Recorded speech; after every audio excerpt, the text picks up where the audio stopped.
All right. Well, now we are joined by Amy Douglas with the Capper Foundation. You're an occupational therapist for them, I believe, right? That's right, yes. Okay, and then we also have another very special guest right here, the beautifully poised little Toby. Well, not little, I should say. Big Toby. Big Toby. Tell me a little bit about Toby. Toby's 3. He's a golden doodle.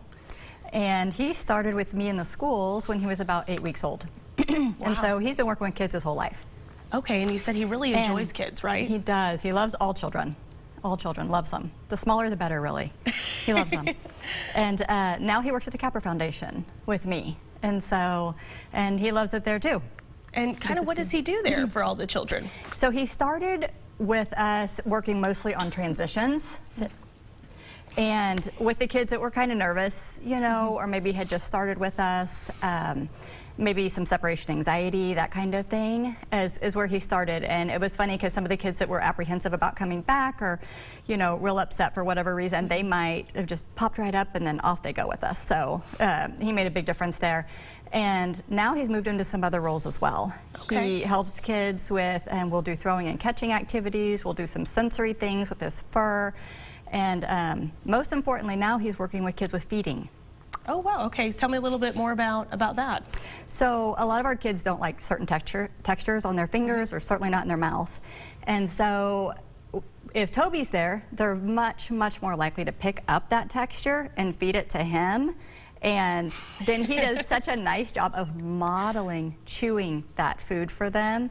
And so he gets them to touch it, and then he models the chewing, and our goal is always to get the kids to eat more, and to eat different things. And so he just works as a nice role model for those skills. So, and he seems like a godsend for picky eaters, yes, right? Exactly, exactly what we're doing, yes. And so what are some benefits of therapy dogs? And, you know, I know there's physical benefits as well with, you know, certain, you know, say epilepsy or diseases like that could really, you know, a therapy dog can really help with, but also, you know, there's emotional and those type of benefits as well, right?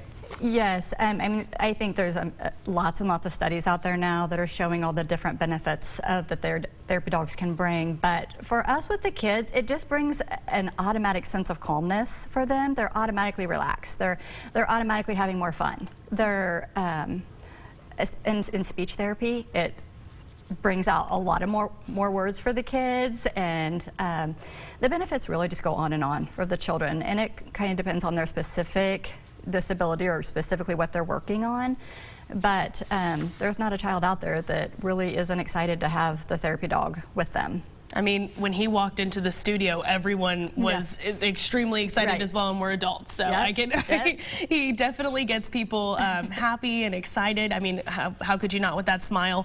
But it's my understanding it was also in the American Kennels Club Canine Good Citizen program. Yes. So, kind of, what is this, and what does it mean? Is it something every therapy dog has to go through, or just not necessarily? It's kind of a step along the way.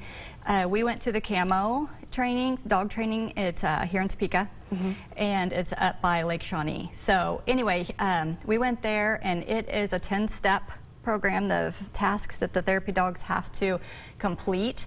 Some things they start with sit, lay down, stay. And staying consists of they have to stay while you walk away from them, and at least 20 to 30 feet. They have to be okay if you leave them with a stranger and you walk out of the room. They have to remain calm. They have to walk on a loose leash with you. And the hardest thing, I think, for about every dog going through that training is they have to be able to walk past a strange dog and not pay attention to them. To ignore them when you give them the cue to do so. That's hard. So, yes. Yeah, that's hard. My dog barks his head off, so right? yes, that is very hard to do. Yeah. And he can do it, right? He can do it. Oh, good job, Toby. My gosh. Well, is there any other, I wasn't going to actually ask this, but is there any tricks that he can do? He does, cool? He does quite a few things, actually. Sit. Hi, buddy. He really likes to give high fives. Oh. Not sure if he'll do it right this minute because he's a little nervous. But no, he likes to give high fives, and he'll do a really good job with the kids with that too. Well, he's being such a good boy.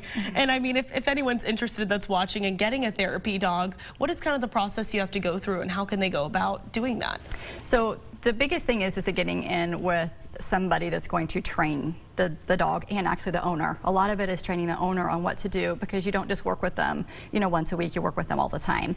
And I really do like Camo there, and there's lots of good ones out there, but that's the one that I have worked with. And you sign up for classes. There's a puppy training. You can get in as soon as they get their first shots. And then there's a second step to that one. There's show dog type trainings, and then it just goes on and on. I think you can get about as much training as you want for different dogs for different purposes, but it's a good place to get started. Any last minute advice that you would give to anyone that's, you know, thinking about doing that? It's a lot of fun. I mean, you have to, of course, love dogs, but it's kind of one of, like I said, ongoing. But yeah, I mean, I love it. And golden doodles are great with children. I've never heard anybody say that their doodle isn't wonderful with little kids. So that's something to keep in mind. Oh yeah, I was talking with her earlier about how growing up I had a golden doodle just like Toby here, but her name was Sandy, and amazing family dog. And you have another one at home too, right? I do. I have a 1-year-old. Toby's 3, and there's a 1-year-old golden doodle as well, and he's a great dog too. Not quite as much training, but yeah. Well, the most well-behaved 3-year-old I think I've ever been around. So that's we'll give Toby a round of applause later after the commercial break. Well, thanks so much for being on here, Amy. Absolutely. We really appreciate it. And thank you, Toby.